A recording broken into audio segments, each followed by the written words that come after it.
성경 말씀 창세기 42장 21절 말씀부터 23절 말씀까지 같이 봉독하도록 하십시다. 그들이 서로 말하되 우리가 아우의 일로 인하여 범죄하였도다. 그가 우리에게 액을 할 때에 그 마음의 괴로움을 보고도 듣지 아니하였으므로 이 괴로움이 우리에게 임하도다. 르우벤이 그들에게 대답하여 가로되 내가 너희들을 그 아이에게 득죄하지 말라고 하지 아니하였느냐. 그래도 너희가 듣지 아니하였느니라. 그러므로 그의 핏값을 내게 되었도다 하니 피차간에 통변을 세웠으므로 그들은 요셉이 그 말을 알아들을 줄을 알지 못하였더라. 아멘.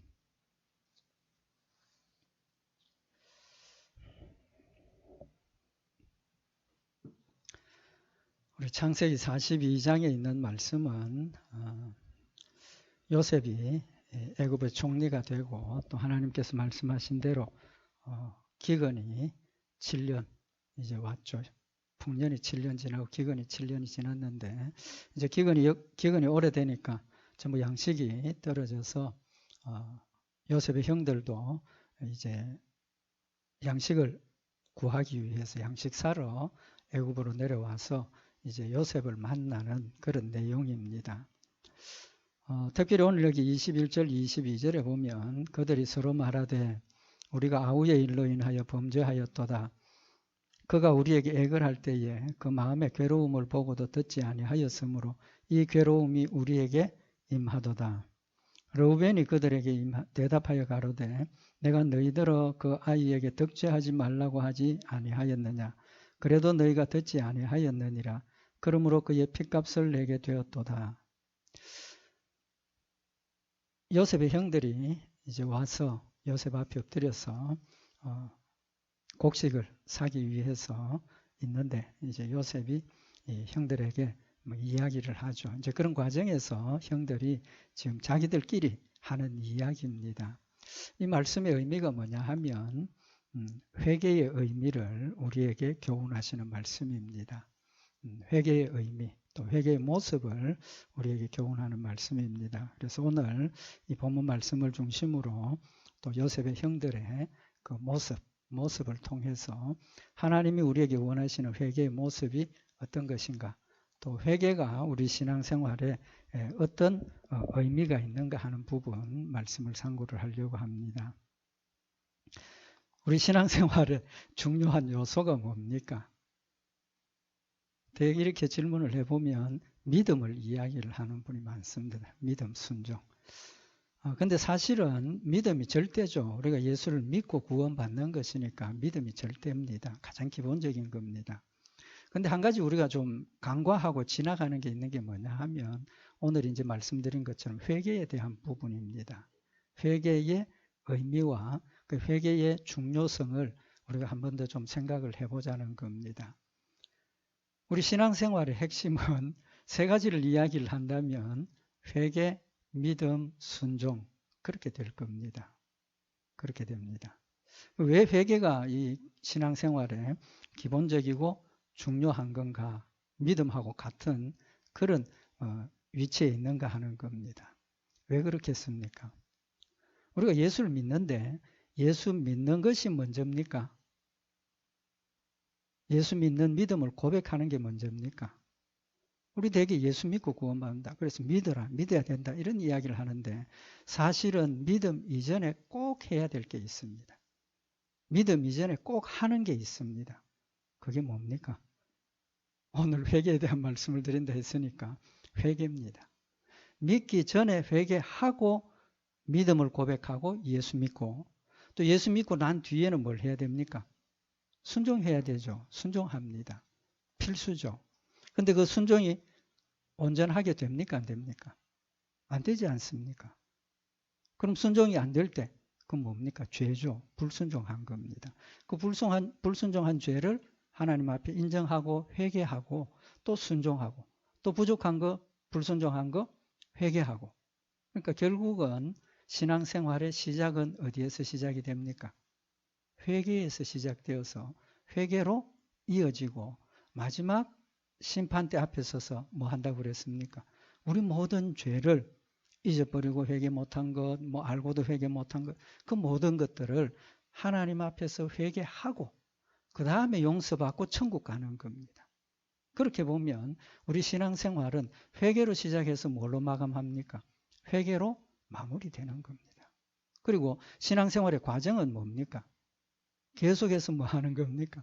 회개하는 겁니다. 순종도 중요하지만 우리는 자꾸 순종을 강조하는데 순종하는데 못하는 게 더 많지 않습니까?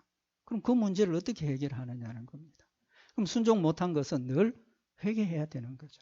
그렇게 보면 믿음과 순종과 회개는 같은 겁니다. 늘 믿음과 순종은 동전의 양면과 같다라는 말씀을 드렸는데 사실은 믿음, 순종, 회개는 같은 겁니다. 역시 같은 겁니다. 그래서 어떻게 이야기를 하면 우리 신앙생활의 출발은 회개로 시작해서 회개로 마무리하는 겁니다. 결론부터 다 말씀을 드렸습니다. 그래서 우리 성화의 과정, 우리 성도들의 신앙생활을 성화의 과정이라 그러죠. 예수 그리스도를 닮아가는 과정이라 합니다. 그 닮아가는 과정이 뭡니까? 회개하는 과정입니다. 내가 죄인 모습으로 있다가 예수 그리스도의 모습을 닮아가는 것은 내가 범죄한 걸 한 가지 한 가지씩 정리하고 하나님 모습으로 닮아가는 것.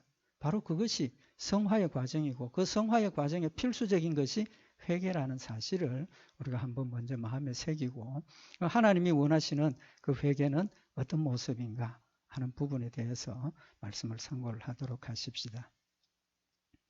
이제 좀 전에 믿음의 시작이 회개라 그랬는데 왜 그런 이야기를 하느냐는 겁니다.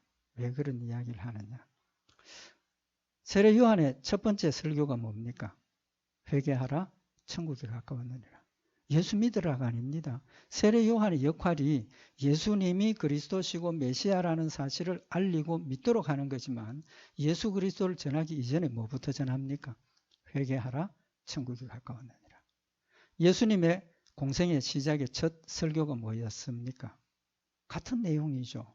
마가복음 1장 15절에 보면 가라사대 때가 찼고 하나님 나라가 가까웠으니 회개하고 복음을 믿으라.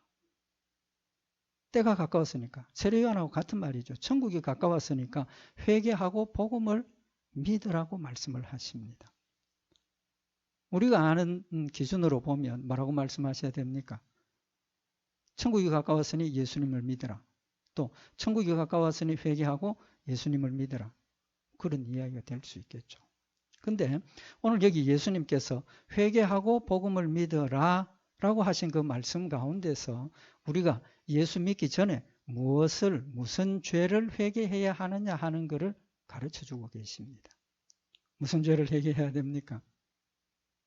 회개하고 복음을 믿으라 했으니까 그 말은 좀 더 표현을 하면 복음을 안 믿는 죄를 회개하고 복음을 믿으라 그렇게 되는 거죠. 복음을 믿지 않은 죄를 회개하고 복음을 믿으라 그런 뜻입니다. 결론적으로 우리가 예수 믿기 전에 모든 죄, 예수 믿기 전에 모든 죄를 회개하라는 겁니다. 그 죄의 근본이 뭡니까? 하나님을 안 믿었다는 겁니다. 예수님을 안 믿었다는 거죠. 그러니까 예수님 안 믿으면 무조건 죄입니다. 그죠? 믿음으로 하지 않은 그 모든 게 죄라 그랬으니까 믿음으로 하기 전에 있었던 그 모든 일이 죄라는 겁니다. 그래서 예수님께서 회개하고 복음을 믿어라. 그렇게 말씀을 하시고 사도행전 3장 19절에 보면 베드로가 성전 미문에 앉아있던 걷지 못하는 사람을 이렇게 세우고 그 다음에 설교를 하면서 예수님을 증거를 하죠. 너희가 못 박아 죽인 그가 메시아다라는 걸 증거를 하면서 그러므로 너희가 회개하고 돌이켜 너희 죄 없이 함을 받으라. 회개하고 돌이켜 죄 없이 함을 받으라.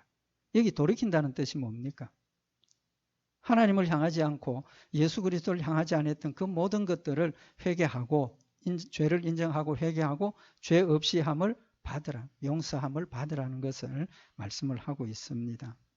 또 한 가지 우리가 이 사실을 알 수 있는 게 뭐냐 하면 베드로가 고넬료의 가정에 하나님께서 보내셔서 가서 고넬료 가정의 식구들, 이방인들이죠. 그 가정 식구들에게 예수 그리스도를 전하고 그들이 예수를 믿고 뭐 합니까? 온 가정 식구들이 다 세례를 받았습니다. 그죠? 그리고 베드로가 돌아왔는데 베드로가 고넬료는 이방인인데 이방인의 가정에 가서 식사하고 그들과 대화를 나누고 세례를 주고 왔다. 이 소식이 들려졌다는 거죠. 그러니까 예루살렘 교회 성도들 중에 아직도 율법과의 관계를 끊지 못하고 그때는 분명치 않았으니까 할례당 중에 한 사람이 베드로를 비난을 합니다. 왜 우리 율법에 이방인들과는 함께 식사하고 교제하지 말라 했는데 베드로라는 사도가 그 사도가 같이 가서 식사하고 왔다 하니까 잘못됐다는 겁니다. 그래서 베드로가 예루살렘 공회 성도들을 모아놓고 자기가 고넬료의 가정에 갔던 그 과정을 쭉 설명을 합니다. 하나님께서 나한테 환상을 보여주시고 난 부정한 것 안 먹습니다. 하나님께서 내가 거룩하게 한 것을 네가 부정하지 말라. 그리고 하나님께서 가라고 하셔서 내가 고넬료의 집에 갔고 그 가정에 복음을 전하고 그들이 예수를 영접하고 세례를 받았다는 사실을 알렸다는 거죠. 사실은 이 고넬료 가정에 복음이 전파되는 것 굉장히 중요한 의미가 있지 않습니까? 무엇 때문입니까? 이제까지 알고 있던 유대인들은 이방인과 상관이 없고 같이 이렇게 잘 지내면 안 된다 하는 그걸 끊어버리고 예수 그리스도를 믿음으로 구원받는다는 사실을 우리에게 공적으로 선언하신 사건인 겁니다. 이제 그렇게 결론이 나니까 뭐라고 고백을 합니까? 사도행전 11장 18절에 보면 이방인도 예수 믿으면 구원받는다. 이제 그걸 인정을 하면서 저희가 이 말을 듣고 잠잠하여 하나님께 영광을 돌려 가로되 그러면 하나님께서 이방인에게도 생명 얻는 회개를 주셨도다. 생명 얻는 믿음을 주셨도다가 아니라 생명 얻는 회개를 주셨도다라고 표현을 하고 있습니다. 그러니까 그들의 눈에는 지금 예수를 믿지 않다가 하나님을 믿지 않다가 하나님을 믿는 그 믿음이 믿음보다는 뭐가 더 눈에 들어오는 겁니까? 회개했다는 걸 더 눈에 보인다는 거죠. 믿음과 회개가 같지만 회개가 먼저였고 그 회개의 과정을 통해서 믿음을 받아들였다는 그 회개를 강조하고 있는 겁니다.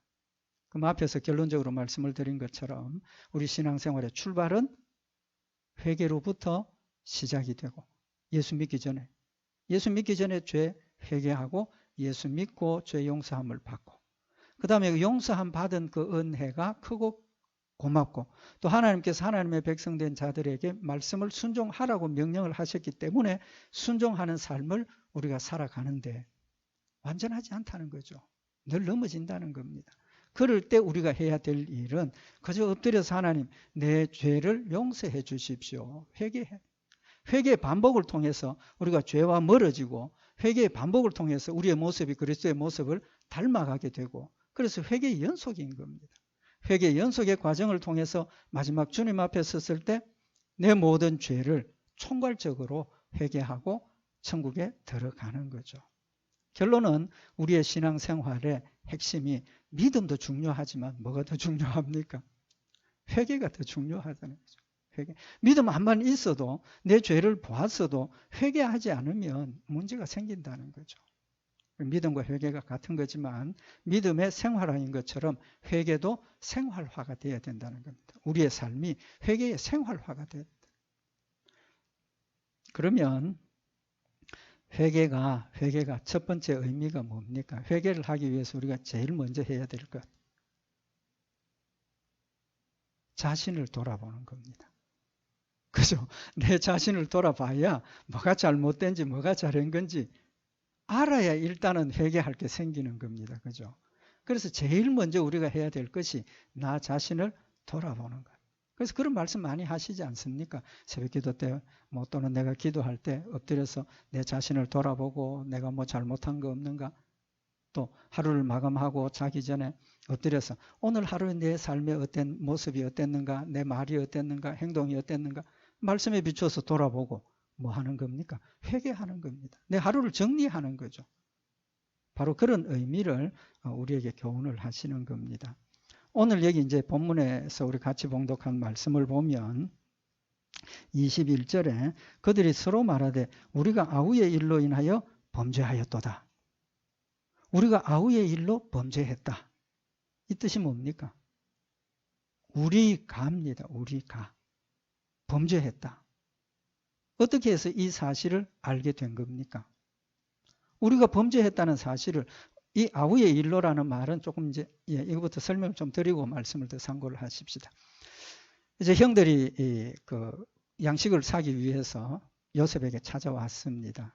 요셉은 그들을 보고 형인 줄 알았습니다. 근데 형들은 요셉인 줄 못 알아봤죠. 못 알아봤는데 여기 창세기 42장에 보면 요셉이 형들을 알아보고 뭘 생각을 했느냐 하면 자신의 꿈을 생각을 했다는 겁니다. 무슨 꿈입니까? 잘 아시지 않습니까? 요셉이 꿈을 꿨는데 해와 달과 11별이 요셉이 별을 보고 절을 하더라. 또 추수를 하는데 다 추수해서 자기 단을 묶었는데 요셉의 단을 묶어 놓은 걸 향해서 아버지의 단, 어머니의 단, 형님들의 단이 절을 하더라. 그러니까 형님이 그걸 듣고 뭐 합니까? 화가 났죠.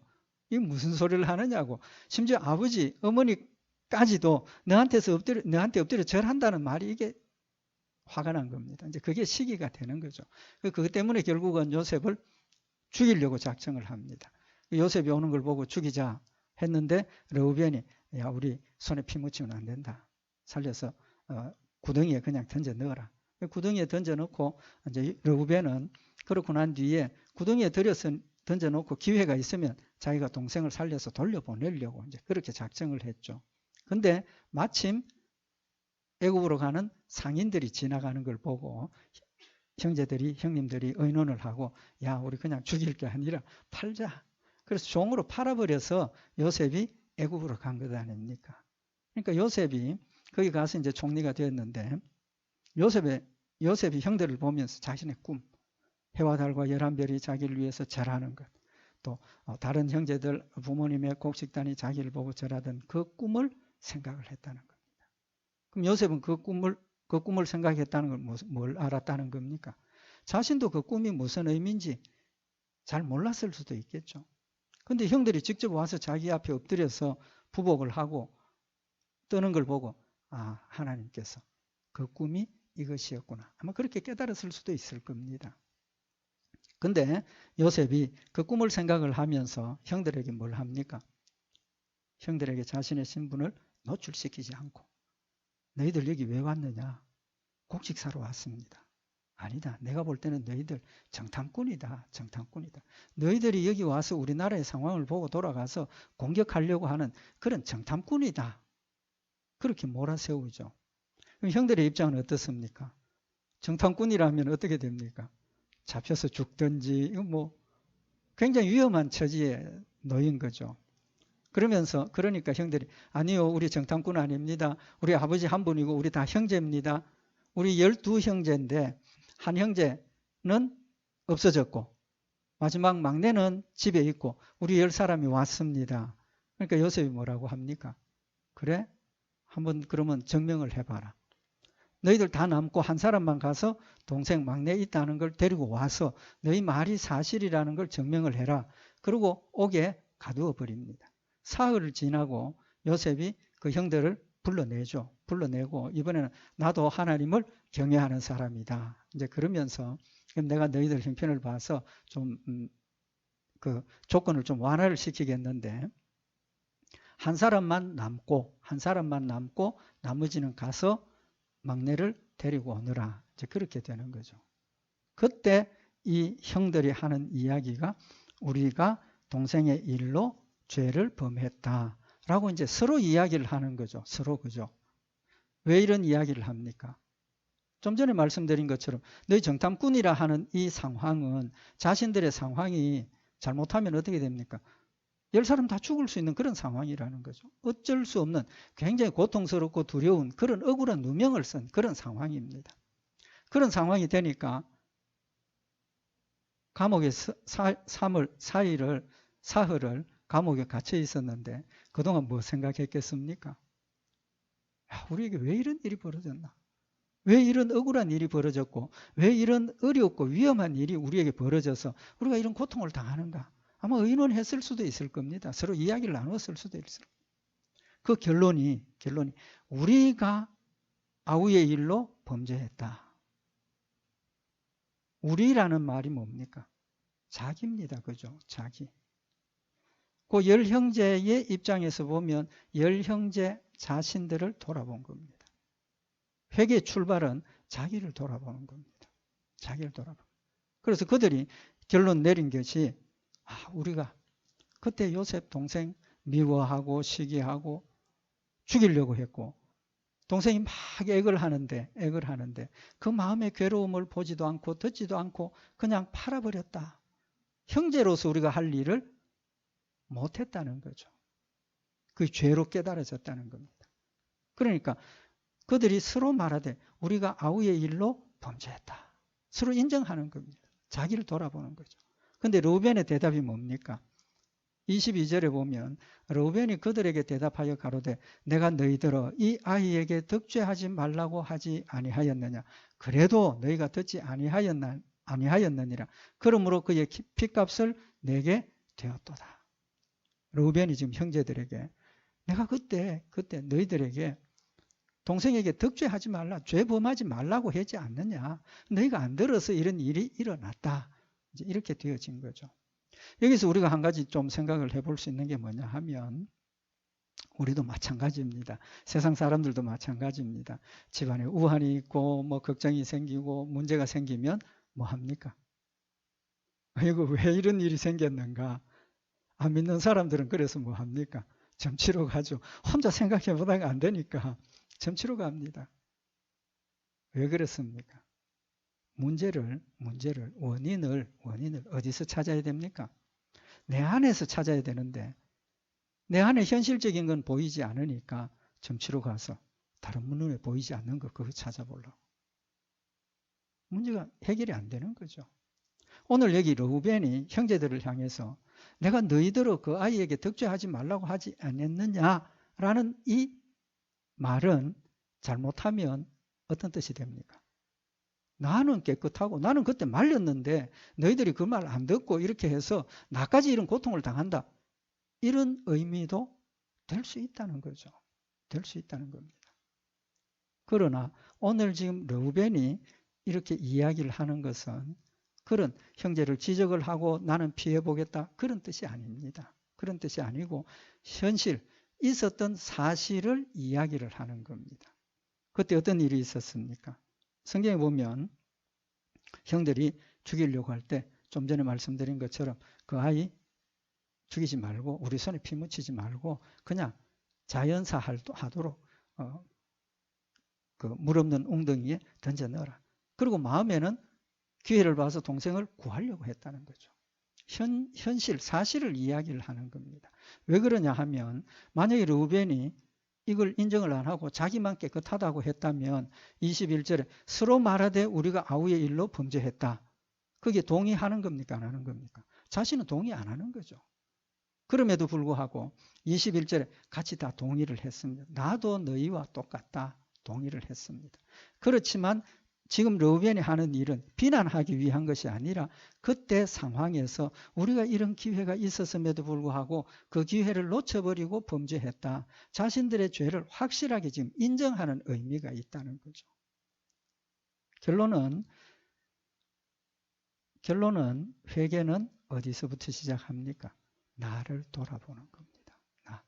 나를 돌아보니까 내 안에 문제가 있고 내 안에 문제를 발견하니까 회개가 시작이 되는 겁니다. 근데 우리는 마찬가지로 어떤 일이 벌어졌을 때 내 안에 나를 돌아보기보다는 다른 외부적인 요인들을 볼 때가 더 많다는 거죠. 더 많다는 겁니다. 그러면 문제가 해결이 됩니까? 안 됩니까? 내 안의 문제 때문에 벌어진 일인데 다른 데서 자꾸 원인을 찾으면 해결이 안 된다는 겁니다. 회개는 나를 돌아보는 겁니다. 나를 돌아보는 겁니다. 그래서 늘 말씀을 드리지만 우리가 신앙생활을 하면서 다른 사람 볼 필요가 없다는 겁니다. 다른 사람 본 이유는 뭡니까? 잘하는 걸 보고 따라하려고. 잘하는 걸 보고 협력하기 위해서. 이런 뜻이지 정죄하고 판단하기 위해서 다른 사람을 보는 것은 아니라는 사실을 우리에게 교훈을 하고 있는 겁니다. 그래서 회개의 출발은 자신을 돌아보고 말씀 가운데 자신을 비추어서 내 모습이 어떤가 하는 것을 돌아보는 것이 필요하다는 사실을 우리에게 교훈을 하고 있습니다. 시간이 조금 가지만 이 형제들 문제뿐만 아니고 다른 곳에서도 이런 모습을 한 가지 볼 수가 있습니다. 어디서 이런 모습을 볼 수 있느냐 하면 예수님께서 제자들과 같이 이제 생활을 하다가 마지막 잡혀서 죽으시죠. 근데 죽으시기 직전에 뭘 합니까? 제자들하고 만찬을 하죠. 마지막 만찬을 하시고 거기에서 예수님께서 충격적인 이야기를 하십니다. 무슨 이야기입니까? 마태복음 26장 21절에 보면 저희가 먹을 때에 이르시되 내가 진실로 너희에게 이르노니 너희 중에 한 사람이 나를 팔리라. 예수님께서 너희 중에 한 사람이 나를 판다. 제자들의 반응이 어땠습니까? 놀랬죠. 놀랬을 겁니다. 놀랄 수밖에 없는 거 아닙니까? 그럼 그 상황에서 제자들이 어떤 반응을 보이겠습니까? 너냐, 베드로, 야고보, 가룟 유다, 너냐? 그런 반응이 나타날 수도 있었을 겁니다. 그렇지만 마태복음 26장 22절에 보면 저희가 심히 근심하여 각각 여짜오되 주여 내니까. 주여 내니까. 뭡니까? 예수님을 판다고 하는데 한 사람이 예수님을 판다고 하는데 베드로냐 야고보냐 가룟 유다냐 남을 보는 게 아니고 누구를 보는 겁니까? 자기를 보고 있다. 주여 내니까 냅니까? 믿음의 출발은 온전한 믿음의 출발은 나를 돌아보는 것이 시작이라는 사실을 우리에게 교훈을 하고 있는 겁니다. 놀랍게도 제자들이 예수님 잡히시기 직전에 최후의 만찬을 하기 직전에 어떤 모습이었습니까? 잘 아시지 않습니까? 누가 크냐? 내가 크다. 크다는 걸 가지고 다툼을 했던 제자들입니다. 만약에 그런 마음의 자세를 가지고 있었다면 내가 더 큰데 너냐 그랬을 겁니다. 그럼에도 불구하고 그들은 충격적인 이야기를 들었을 때 너희 중에 한 사람이 나를 팔지라 할 때 냅니까? 예수님 냅니까? 자기를 돌아보았기 때문에 믿음을 지키고 끝까지 승리할 수 있었다는 사실을 우리에게 교훈을 하고 있는 겁니다. 두 번째로 회개에 필요한 것은 나를 봤습니다. 그죠? 보는 이유가 뭡니까? 내 잘못을 확인하기 위해서 살펴보는 겁니다. 오늘 여기 형들이 우리가 아우의 일로 인하여 범죄하였도다. 자신들의 죄를 깨닫고 나니까 인정한 겁니다. 인정한 거예요. 하나님께서 우리에게 율법을 주셨습니다. 그죠?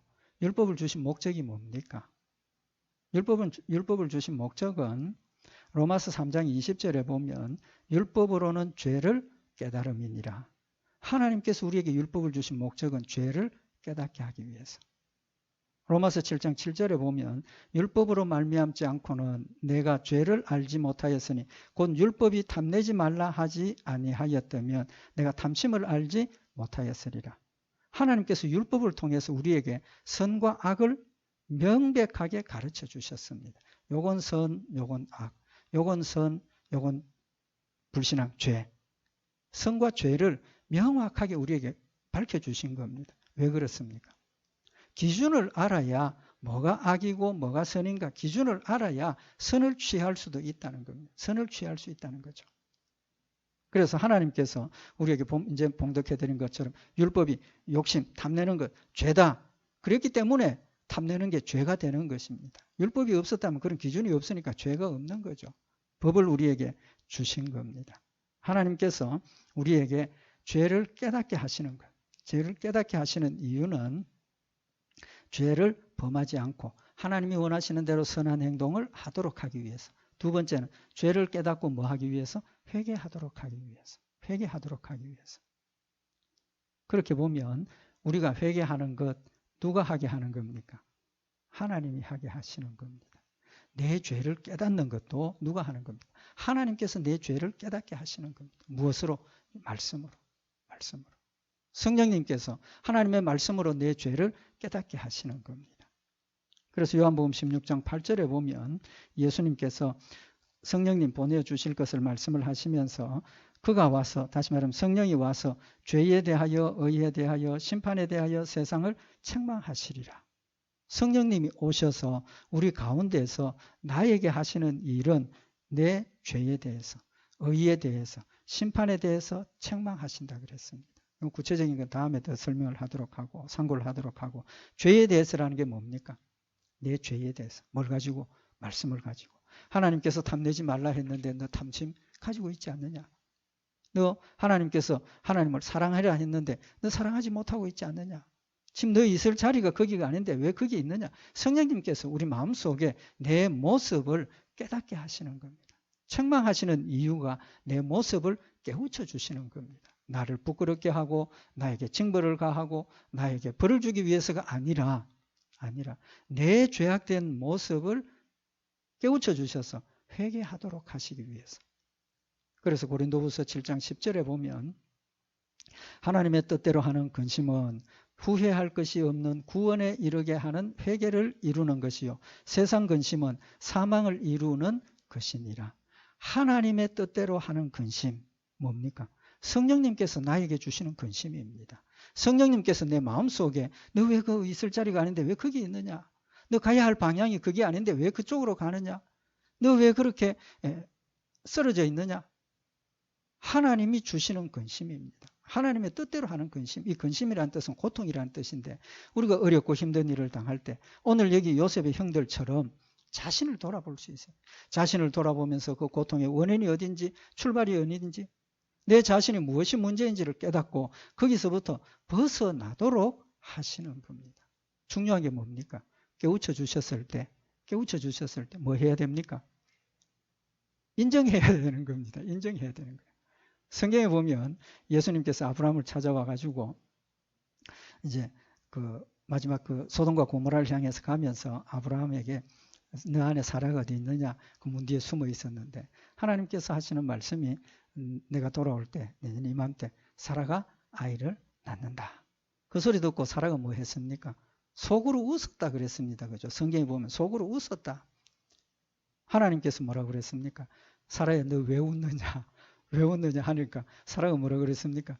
아니요 저 안 웃었습니다. 이게 우리의 모습입니다. 왜 그랬겠습니까? 하나님이 아시고 지적을 하시는데 아닙니다. 우리의 본 모습입니다. 왜? 인정하기가 그만큼 어렵다는 거죠. 인정하기가 어려운 겁니다. 우선은 뭔가 핑계를 대려고 하고 뭔가 아니라고 나는 그런 게 우리의 모습이라는 겁니다. 중요한 것은 만약에 그때 사라가 너 왜 웃었느냐 할 때 예 하나님 나 속으로 웃었습니다. 내 믿음 없음을 용서해 주십시오. 그럼 끝나는 문제. 우리의 죄도 마찬가지입니다. 시간이 가지만 다윗은 왜 그렇게 예수 그리스도의 조상이 되었습니까? 다윗이 믿음이 훌륭한 사람입니까? 아브라함과 같은 그런 믿음을 가졌습니까? 아브라함도 훌륭한 믿음은 아니지만 아니지 않습니까? 우리가 잘 알고 있는 것처럼 아브라함은 우리아의 아내를 취해가지고 임신하게 됐어요.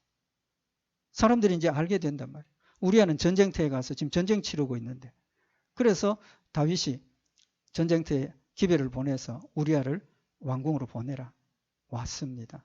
그 다윗이 전쟁 상황이 지금 어떠냐 물었죠. 뭐 여차여차합니다. 다윗이 그러면 오늘 하룻밤 집에 가서 쉬어라. 내일 한 번 더 보자. 집에 보냅니다. 근데 우리아가 집으로 갔으면 우리아의 아내 바세바가 임신한 걸 누구 때문입니까? 남편하고 같이 잤으니까 문제가 안 되는 겁니다. 근데 우리아가 집으로 가지 않고 왕궁 문 앞에서 잤습니다. 다윗의 입장에서는 자기의 계획이 흐트러진 거예요. 그래서 다윗이 그를 다시 이제 그 다음날 불러서 한 번 더 이야기를 하고 편지를 써서 그 다음날 우리아의 손에 전쟁의 최고 사령관에게 보냅니다. 그 편지의 내용이 뭡니까? 다윗이 은밀하게 너 우리아를 전쟁 앞서서 보내서 전사하도록 만들어라. 그런 비밀 지령을 내린 겁니다. 그래서 거기에 있던 최고 사령관이 우리아를 전쟁 성벽 밑에까지 보냅니다. 그리고 갑자기 다들 다 도망와 버렸어. 그러니까 우리아가 거기서 전사를 한 겁니다. 그러고 난 뒤에 남편이 죽었으니까 우리아의 아내를 데려오는 게 문제가 없죠. 그 바세바를 통해서 아들이 태어나는데 죽죠. 근데 그 죄를 하나님께서 그냥 지나가신 게 아니라는 겁니다. 뭐 하셨습니까? 나단 선지자를 보내어서 다윗에게 너 그런 죄를 범했다라고 책망을 했습니다. 다윗의 태도가 뭡니까? 사무엘하 12장 13절에 보면 다윗이 나단에게 이르되 내가 여호와께 죄를 범하였노라. 나단 선지자가 다윗에게 그 죄를 지적했을 때 왕으로서 창피하지 않습니까? 전 국민들이 다 알 수 있는 그런 상황임에도 불구하고 자신의 죄를 그 자리에서 내가 여호와께 죄를 범했노라. 깨끗하게 인정을 한 겁니다. 깨끗하게 인정을 하고 하나님 앞에 용서를 구했을 때 나단이 다윗에게 대답하되 여호와께서 당신의 죄를 사하셨나니. 여호와께서 당신의 죄를 사하셨나니. 인정하고 내어놓고 회개했더니 그 자리에서 하나님께서 용서해 주셨습니다. 다윗이 훌륭해서 다윗의 왕위가 이어진 것이 아닙니다. 다윗도 우리와 같이 어떻게 보면 우리보다 더 잔인하고 그 죄가 많은 그런 사람이지 않습니까? 문제는 뭡니까? 확실하게 적시로 인정하고 용서받는 그것 때문에 그가 믿음의 조상이 되어지는 예수 그리스도의 조상이 되어지는 축복을 받았다는 겁니다. 시편 51편 3절에 보면 다윗이 대저 나는 내 죄과를 아오니 내 죄가 항상 내 앞에 있나이다. 다윗의 고백이 우리아를 죽이고 죄를 범한 그 회개하면서 하나님 앞에 회개하면서 하나님 나는 내 죄과를 압니다. 내 죄가 항상 내 앞에 있습니다. 인정하는 거예요. 자기 죄를 인정하는 거예요. 그럴 때 용서함을 받는다는 사실을 우리에게 교훈을 하고 있는 겁니다. 요셉의 형들도 우리가 아우의 일로 범죄했다. 자신의 죄를 인정하고 나니까 하나님께서 용서해 주시고 더 큰 것으로 채워주시는 축복을 우리에게 베풀어 주시는 겁니다. 하나님의 은혜를 우리가 받는 거죠. 갈라디아서 6장 1절에 보면 형제들아 사람이 무슨 범죄한 일이 드러나거든 신령한 너희는 온유한 심령으로 그러한 자를 바로잡고 너 자신을 돌아보아 너도 시험을 받을까 두려워하라. 우리가 다른 사람을 볼 때 무슨 죄 있으면 권면을 하고 회개하게 하고 그걸로 끝이 아니라 너 자신을 돌아보라는 거예요. 너 자신을 돌아보라. 그럴 때 하나님 앞에 회개하게 되고 용서함 받는다는 사실을 우리에게 교훈을 하고 있는 겁니다.